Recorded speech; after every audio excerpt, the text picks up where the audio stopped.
This is the Reimagine Ownership podcast, where each week we are diving into how blockchain and Web3 technologies are transforming ownership. We'll explore how decentralization is shifting power from the big corporations to individuals, making ownership more transparent, secure, and accessible. Join us as we uncover how these innovations are changing the game and paving the way for a fairer, more equitable future. Today is podcast episode number 1. I have myself, Yossi Hassan, and my co-founder, Dan. Your voice is so soothing. It's this new microphone, Dan. It's elevating everything. This is you should see my face. Why are we doing this? Why are we doing this, Dan? It's a good question. I think we didn't have enough things to do, so we decided we want to add something to our plate. And in all seriousness, we're doing this because what we do, we think, is very important in the world of reimagining ownership in our digital lives.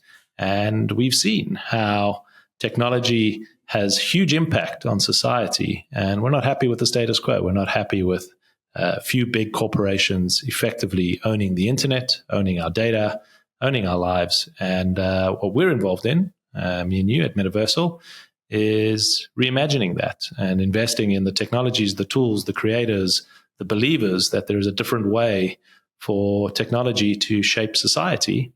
And we want to be part of that change. So we are here to help showcase all of that. Who are the creators? Who are the entrepreneurs? Who are the people? And learn with you, our audience, as we bring on these incredible founders and creators in this industry, and at the same time also ask the questions that people don't necessarily ask, which I know you love to do, Dan, and really take the other side on, like, is this, are we really doing anything here? Is this really making an impact, or is this just do people really care about ownership? Correct. We can start with that question. In the physical world, it seems that people are obsessed with ownership. And in the digital context, it seems like you just leave it at the front door for the sake of convenience, for the sake of having the app. I don't get it. I don't understand why it is that which is true in the physical context doesn't seem to be so readily true in the digital context. And maybe you can help me and others better understand why there's such a gap. Well, I think you're right. We gave up our right to ownership digitally. Because I don't think when the internet came out that we thought there was this thing called ownership online or digitally. We didn't actually understand that your digital ID, your digital life is something of value. It seemed like a hobby. It seemed like something tinkering online, and ultimately has become a huge component of our lives. And we've given up that ownership, like you say, for convenience, that you can have this app that you put in your pocket that can give you all the world's information at your fingertips. But the cost of that is that you have now given up control.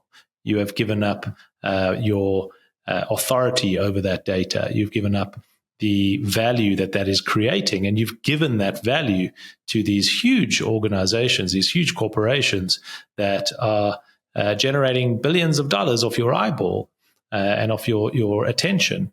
And that has become the status quo. But I don't think we signed up for that. Doesn't a lot of that, it's a great point, doesn't a lot of it have to do with selective disclosure? Here's what I mean. These days, based on new regulation, every new website that I visit, I get a request, a little pop-up box that says, do you permit us to have tracking cookies? Yes or no? Approve or reject? I would love to meet the people that are approving those tracking cookies more often than rejecting them. I think there's something interesting in that mindset because I am a serial rejecter. I do not want you tracking. I like the innovation around DuckDuckGo. I find it comical that Apple has come out and now positioned Safari as the beacon of privacy, given all that Apple has usurped in terms of data and information. They have great marketing people. But isn't this the point, that the more those big tech companies that you're referencing will disclose how they are using and potentially misusing your personal information? You clicked on a box one time. No one read the terms and conditions. It wasn't in plain English. It was in legalese. Even if you read it, you couldn't fully understand all the different ways that Yossi's information is going to be used to create targeted advertisements and a whole host of other things for you. In exchange, you got free Google search. You may have gotten a free Google email account. My supposition here is that if they had disclosed in very simple language the same thing that we now see for targeted cookies, most people, more than half, would opt out. More than half would say that's not a trade I'm willing to take, or I want some rule sets around. I think you're actually in the minority of people who click reject. Most people just say accept, accept, accept, and let me get on with Is that because they're lazy or they really enjoy it? I think it's because they don't understand it necessarily. And Mark Zuckerberg made this bet a while ago, saying that he doesn't think people care about their privacy online and will be willing to trade that data. And obviously was right, built a very successful business in you trading your data, pictures of your friends and family and your connections and your social graph and everything that you do online is now in the hands of Meta and being turned into billions of dollars. And his hypothesis was that people don't care. People don't necessarily care. And I think his hypothesis was right because back then we didn't understand what it meant for that to happen. So he saw the future. He saw that this is what's going to happen. And each individual collectively didn't really foresee that this is the impact of that type of technology. And now we have a little bit of hindsight and history where everyone is a bit smarter, where now if you get the pop-up and says, I'm going to take your data, I'm going to do these things, and more disclosure was happening, maybe you would get closer to the 50-50 side of things, because we're seeing the impact that these technology companies can have on things like your mental health, on election outcomes, who gets a platform to say what they want to say, who doesn't, and everything that's intertwined in that ultimately these algorithms can dictate your livelihood, can dictate your mental state, can dictate almost everything about you. And now the stakes are much, much higher and the impact is much higher. So going back to the original questions of why are we doing what we're doing? Well, we're really here to talk about a new paradigm, this wave of Web3, this wave of digital ownership, this wave of blockchains, and why it's important for people to understand it, to interact with it, and who are the people and what are the conversations that are happening that ultimately will shape the future direction of this technology, incorporating AI and everything that you hear about so that we can change the status quo. Well, that's why I'm here. Why are you here? I'm here because the old system wasn't working properly. I got to see the inside of the old system, financial system, both from the perspective of regulators when I started my career inside the Beltway in Washington, and as an investor when I left government.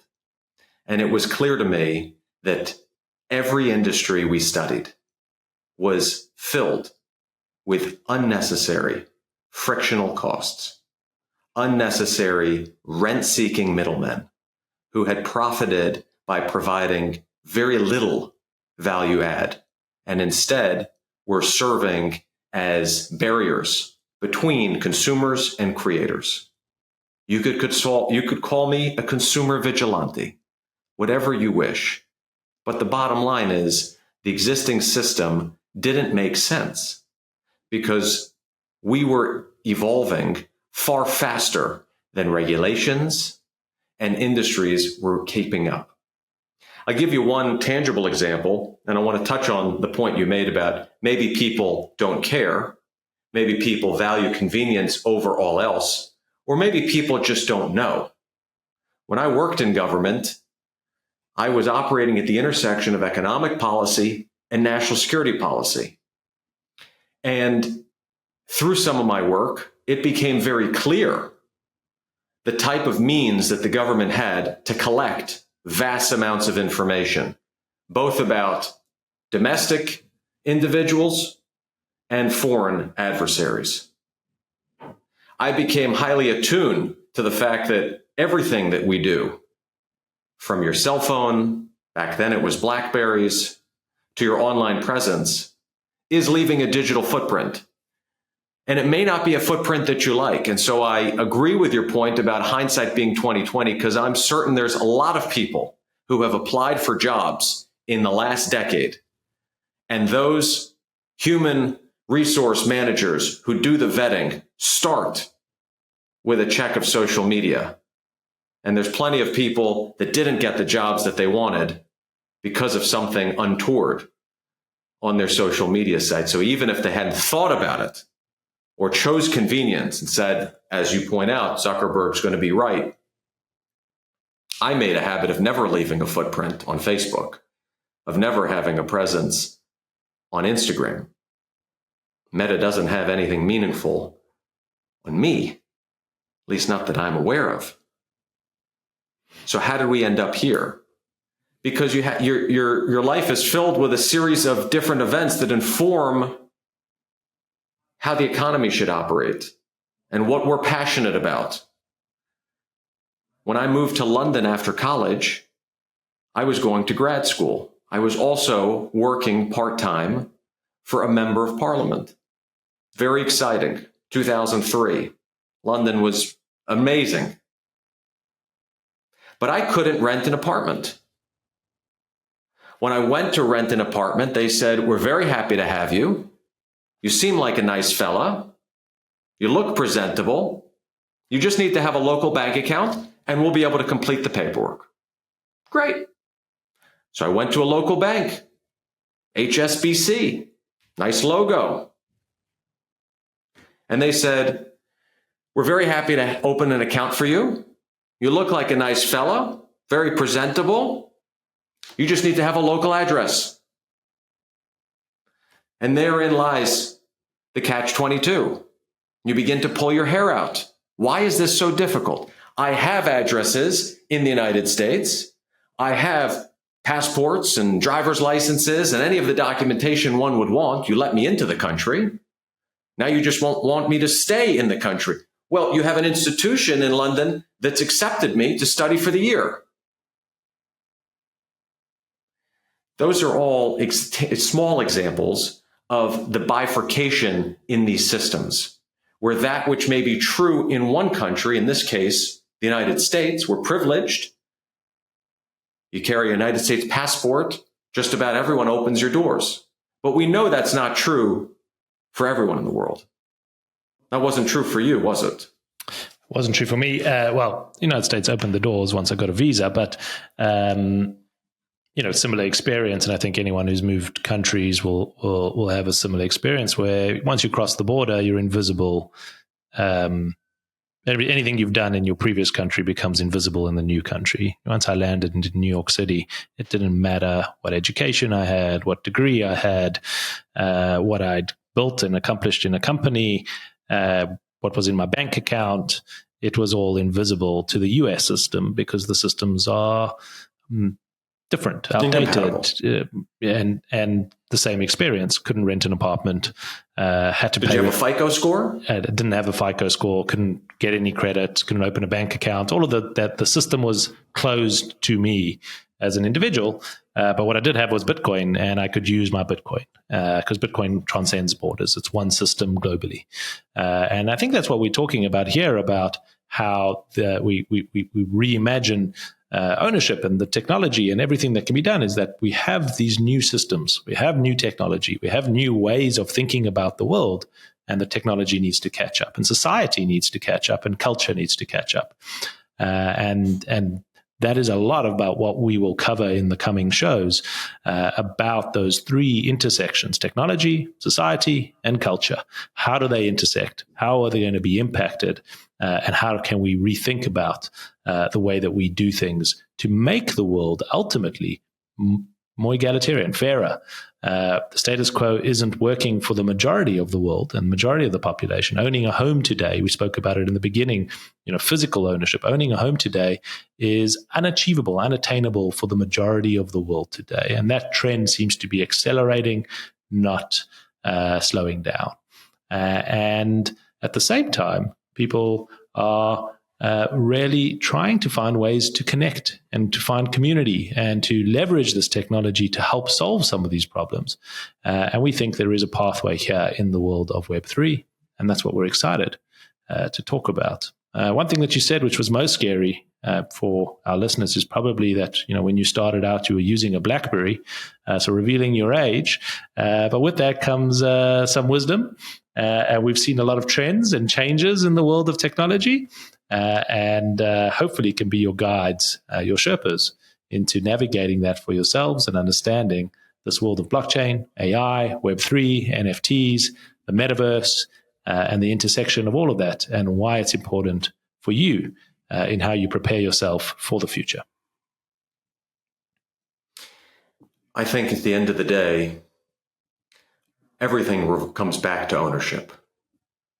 And whether people acknowledge it right now, whether they are digital natives like my kids, or they are not digital natives like my parents, this is something that is unavoidable. And your digital presence, digital assets are going to be viewed and valued in much the same ways that we have historically interacted with those physical objects.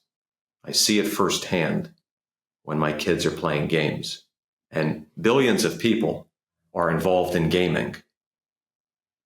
And I think they come to the same conclusion that you asserted earlier, which is, I just like to play the game.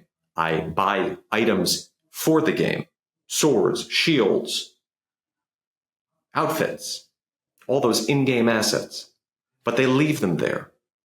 They belong in the game. If they want to go and play a different game, they have to buy it all over again. If the game stops, the game goes out of business, all that money is lost. Is gone. And that has made no sense to me over the last decade. And I know you have a more formidable gaming track record than I do. Although for a while on the original Nintendo, you were the OG. I was quite good at Mike Tyson's Knockout. Okay. I knew the special code to wind up that massive punch, and I took out all my classmates. Well, let's talk about going from the world of gaming and us starting Metaversal, and why almost 3 years back, if we take ourselves back to late 2021, the world the world had learnt about this word NFT. It seemed to be a overnight sensation, and we saw the news. Is it a 3-letter word or it's a 4-letter word? Well, right now it's a 4-letter word, and we saw how the world attention went into this concept of digital assets. You could buy a picture on the internet that is provable that it came from the creator or the artist, and that there is a one of it.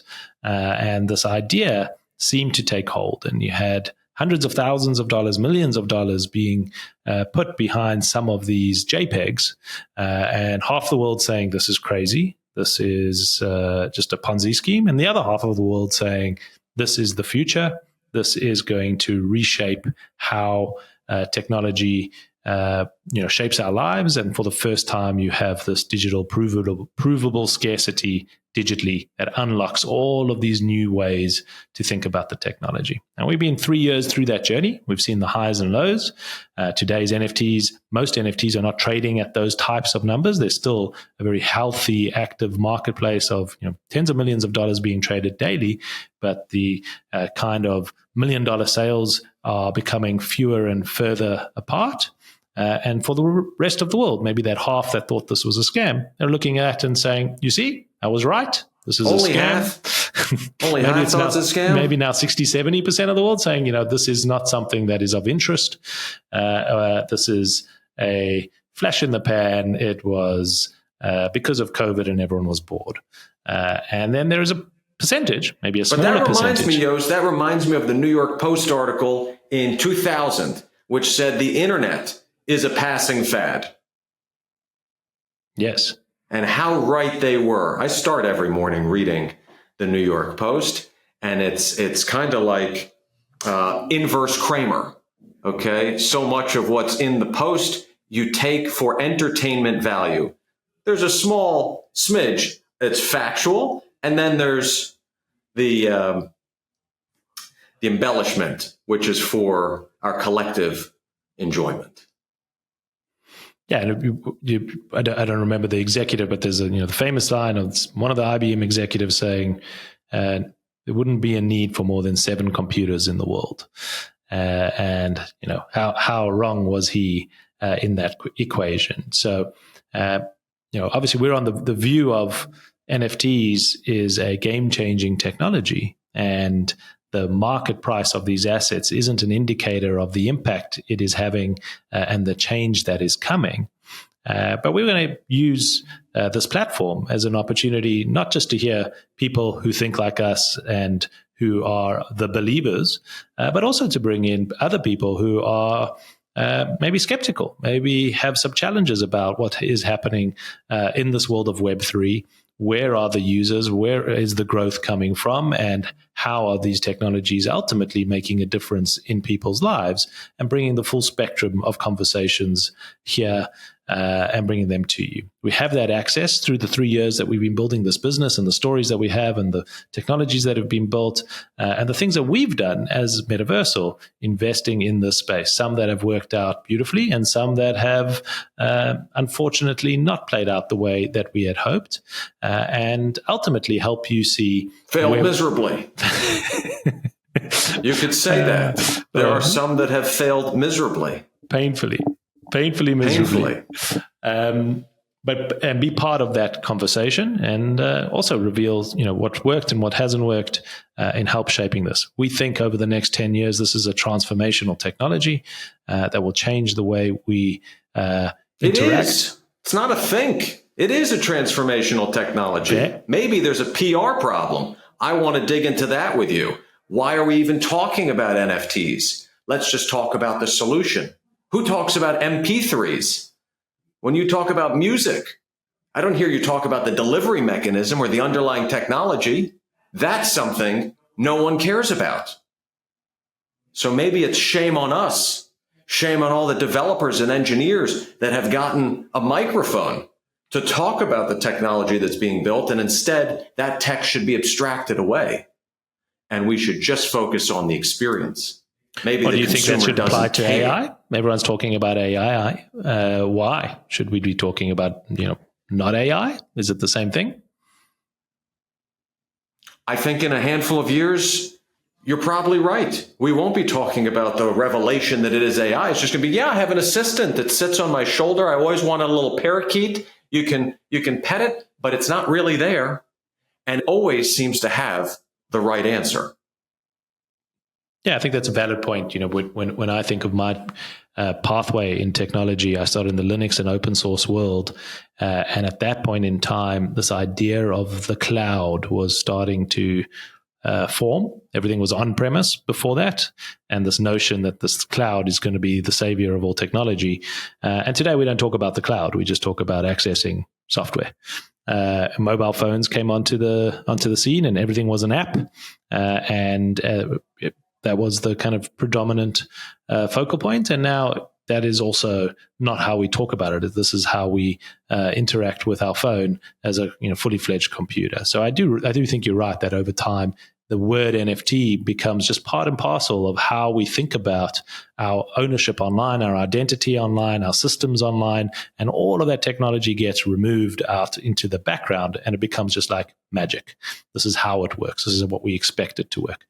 And we will ultimately get there. But maybe the same with AI is there maybe needs to be some initial understanding of this technology in its own framing on the revolution that it brings. And that's why it gets so much attention and focus around this word. But perhaps you're right. We're at the point where the NFT should fall away and the experience, the results, the benefits should become at the forefront of what we talk about, and something that we should be talking about here and bringing to the forefront. And I think that's a good thread for us to follow on from. What's next? What's next is that, this is the show. This is what we're doing. This is why we are here. So if you're interested in the world that we've just spoken about, this intersection of technology, culture, and I forgot even what I said in the beginning. It was technology, culture, and society, maybe. That was your trifecta. That was the trifecta. If you're interested in those three things and how they intersect, the conversations that we can have on the global stage here with the founders, the creators, the artists, the musicians that are all part of this movement, the highs and lows, the wins and losses that this industry is facing from both a entrepreneurial stance, some of the regulatory stuff that it relates to. Well, that is what Reimagine Ownership is about. And this podcast will be around every week, having those conversations with myself, with Dan, with some other people from the Metaversal organization. So please do tune in, subscribe, hit the like button, and we look forward to the heated debates and conversations that we'll be having in the weeks to come on the show. I want to conclude with one question. Go for it. You've got some squiggly lines on the wall behind you. I do. And they emerge from your head in a unique way. Some are red, some are black, a few are yellow. What are those lines?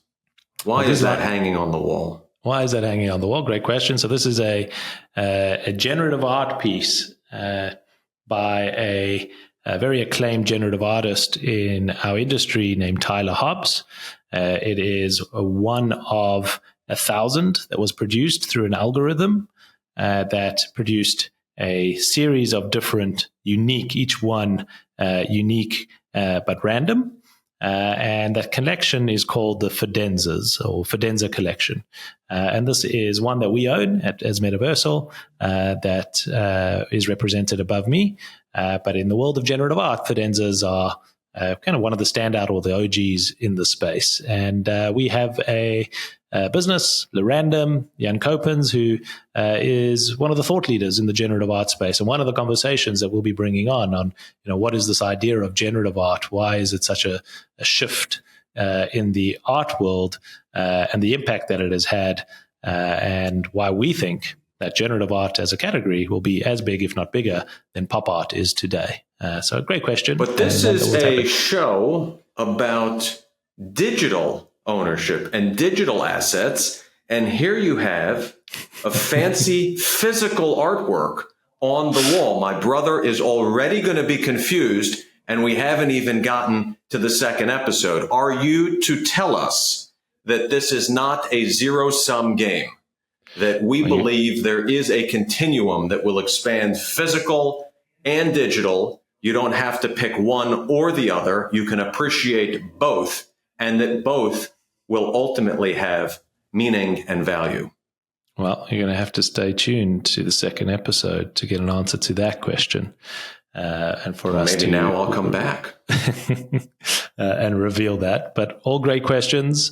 If you are listening to the show, please send in your questions and we can make sure that we cover them. Either myself and Dan sparring it out on where does this all go, or one of our incredible guests that we have lined up to bring their insights into this future that we're all building together. Thank you.